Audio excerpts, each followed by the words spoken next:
Hello, everyone. This is Phil with Phil's Osophy. For today's segment video, we're going to have a little bit of story time. And for today's video, I'm going to do something a little bit different. So I have a huge reverence and love for all types of art, for music, for stand-up, for film. And I'm one of those people who, when I get in love with something, music or stand-up, I have to meet the person. I have to meet the director behind the art. You know what I mean? It's just something, it's an unbelievable feeling when you get to shake hands with somebody and exchange words with somebody that made such a great piece of work. And for today's video, I'm going to give you one of those experiences. And I'm making this my first one because it was my biggest fucking disappointment ever, and I still bitch about it to this day. Well, not really, but let me just tell you what happened. By the title, I'm sure you can guess who it was. It was Megadeth. Now, let me tell you about the history of how much I loved Megadeth and what they meant to me. So, growing up as a kid, I had a fucking broken childhood. I'm just going to be honest. My dad left my family at an early age, and I was an angry fucking kid. I went and set dumpsters on fire and broke into people's cars and did a whole bunch of horrible criminal shit, somehow luckily not getting caught. And I didn't know where to take out that anger. And eventually, down the line, for me, metal music, just like many other kids out there, metal or hardcore or punk comes along the way, and it's like a savior to you. It's like that's a broken, angry child's way of finding God. And so for me, that was Megadeth, because I was in 3rd or 4th grade, and what happened is, so because I didn't grow up with a dad, my number one hero, probably every 90s kid's badass hero, was Arnold Schwarzenegger. I mean, are you kidding me? He was there was no other fucking badass. And I don't know how many times I watched Terminator 2 and then cried, and I was like, "Mom, can't you marry a robot like that so he can kill people for me in the snap of a finger? Come on, please." And anyways, so eventually I watched Last Action Hero. And I'm watching Last Action Hero, and there's a scene in the movie, for those of you who remember, where the kid goes to the theater, and the movie starts, and he goes, "Jack Slater 4," and the music starts. Megadeth's Angry Again playing. And when I heard that shit, I mean, to this day, I remember when I heard it, the hairs on my arms stood up. I mean, they stood up like the hairs on Joe Biden's leg when black people rub them.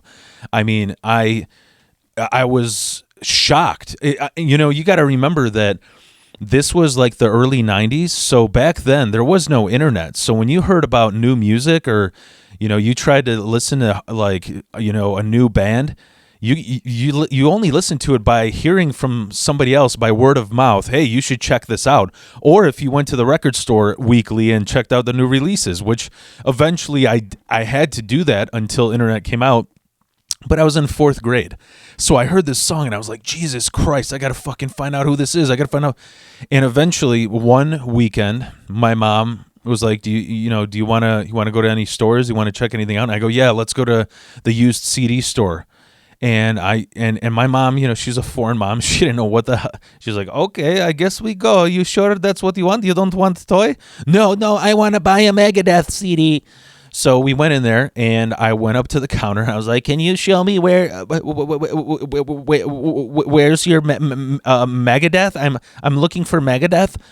And the guy was like, is this a fucking prank? Like, this little kid? And so he took me to the Megadeth section, and by sheer luck, the only album left was there. I mean, there was like 4 copies of it, but it was all their best fucking album to date, Rust in Peace.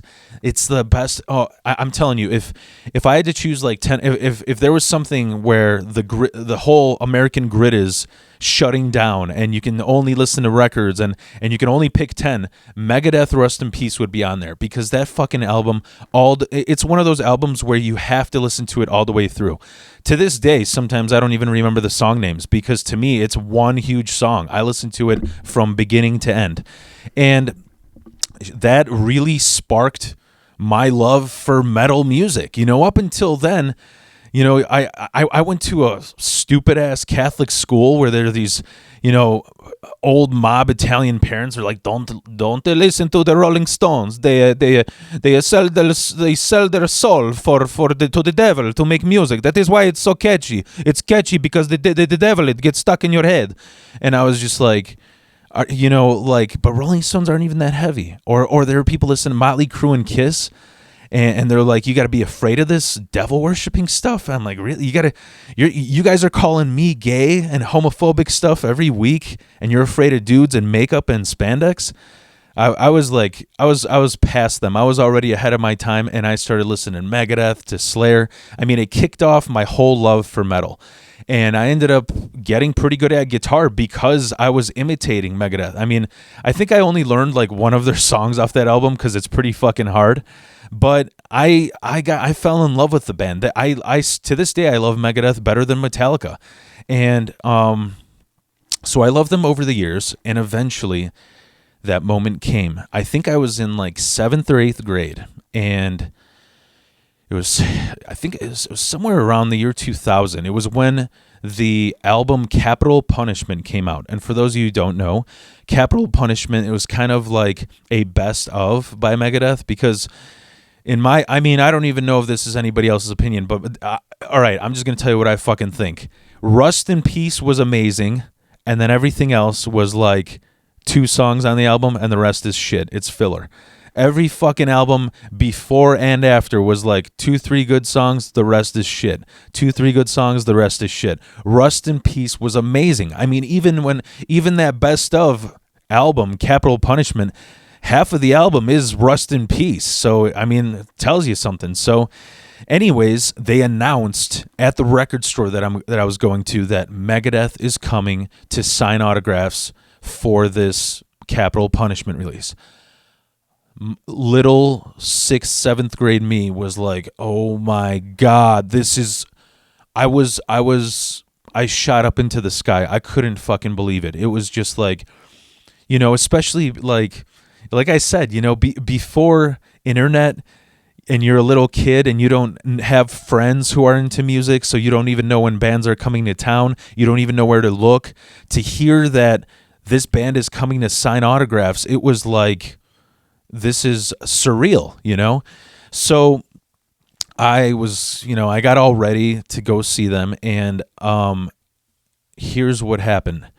First off, there was some really weird rule that said, in order to get an autograph, you must purchase Capital Punishment. And I was like, oh, that's fucking weird. I mean, I guess whatever. They're trying to sell CDs. So I was in line by myself, waiting for like 2-3 hours, and I get in there. And I remember I was like, what do I say? What do I do? How do I act? Can I ask for a picture? And of course, then they said there's no pictures allowed. I'm like, Jesus, this is just getting shittier and shittier. What's going on? Maybe they're one of those people who just, they want to have like a one-on-one conversation, and they're not into the whole media, explosion shit. Maybe they're like real old school, just down to earth people, And then I go in, I'm getting ready to meet Dave Mustaine. And here's what my mind thought, because I'm a little kid and I'm like, whatever, I'm gonna have them sign what I want signed. So I did buy the Capital Punishment record, like the rules say. I did understand that there's only one autograph, no pictures. So I'm like, all right, I'm gonna buy the fucking Capital Punishment record, and I came with my Rust in Peace CD booklet, and I put it down. And Dave Mustaine is just like, are you fucking kidding me? Are you serious? And I'm just like, what? What's the problem? He goes, it says here, Capital Punishment. Can't you fucking read, kid? I'm just like, yeah, I can. He's like, how old are you? I'm like, I'm 12. I'm like, yeah, okay. So that's why it says buy Capital Punishment, because we're signing that record. And I'm just like, oh, I'm sorry, I didn't know. I'm sorry. I'm a big fan. I didn't mean to get you mad. He's like, you know what? Whatever. Just fucking remember, kid. Okay, read the fucking rules next time. Okay, Just fucking remind you don't want to fuck this up some other time in life. And sure enough, he signed both albums for me. But I was just like, what a piece of shit. Like I was, like I said, I was kind of ahead of my time already, like musically and stuff. And even just how to act, I was grown, I grew up in a respectful household, but I was like, I was self-aware enough to be like, I'm fucking 12 years old. You're a fucking grown man getting mad at a fucking 12-year-old over autographs? Get the fuck out of here. And since then, I was like, you know what?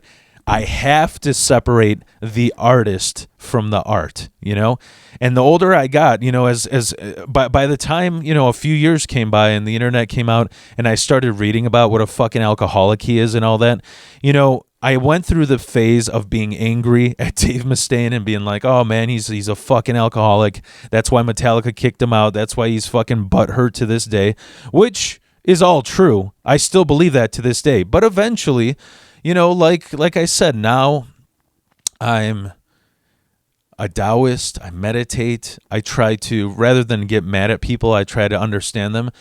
And what I'm trying to say is I understand you, Dave. I understand. You went through a lot of stuff. It affected you real badly, and it stuck with you. And I wish you the best. But that's kind of my story of how when I met my first idol, and it was the biggest letdown ever. But I will say that it sort of made me understand that, it made me understand a few things. First of all, it's fucking metal. Do I really expect the head guy of a metal band to have the etiquette and class of like Fraser Crane or or I don't even know who to compare, like Elon Musk? What was I expecting? But that was my experience. I hope you enjoyed it.